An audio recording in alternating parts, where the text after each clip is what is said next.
In the time where Curzon was known as Notron, two species fought for the domination of the planet for a long time. The first human, called Zell, made of 13 nations, united their military force to fight against a common enemy, the Tongue. The last confrontation between these two species was recorded in the poem the Verda, a poem containing more than 700 verses divided into 11 chapters, where chapter 9 is the most famous and tells the last battle between these two species. And so, the legend of our general, Doom of Ulmara, will be eternal. The conquest of Great Zell was a great victory, but eclipsed by his death. We bade him farewell as our tradition commands, his fire burning as rows of warriors honored him. With the dawn, the flat-faced Zell will come, cackling and howling, oozing mirth and tricks, and find the shade of the Doom departed and the tongues unprotected.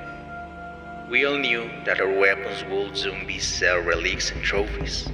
Our flesh will become smoke given to uncaring gods, and the sky will forget our names. With death upon him, Rexu to the unconquerable vowed that his honor will be last to be turned away.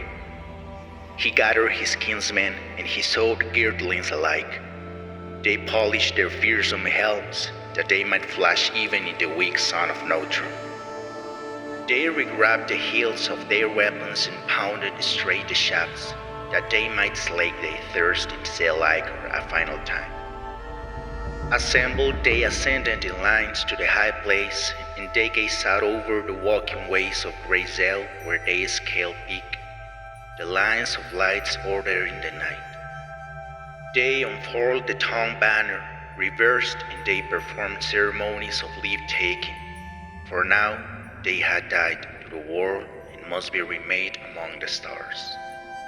When the dawn came, the Zell awakened and saw the tongues upon the high place and were afraid, for the morning light caught the glint of the helms and weapons, created phantom warriors made of dazzle and distance. But the cleverest of them were not deceived, and saw how few we were, and so they assembled without haste, merry in mockery, and prepared to march.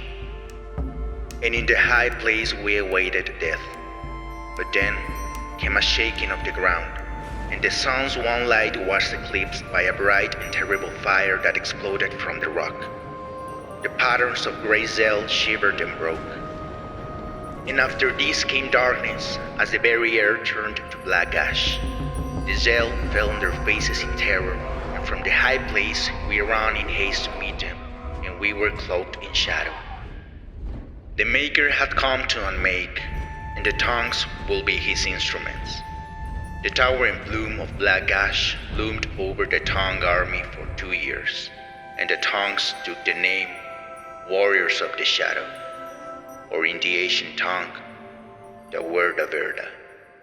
The battalions of Zell recovered and claimed Curzon for their own, while the Tongues defeated fled to the planet Rune located in the Outer Rim, until legendary Mandalore I led the Tongues to conquer a new world which they named Mandalore, subsequently recast themselves as the Mandalorians.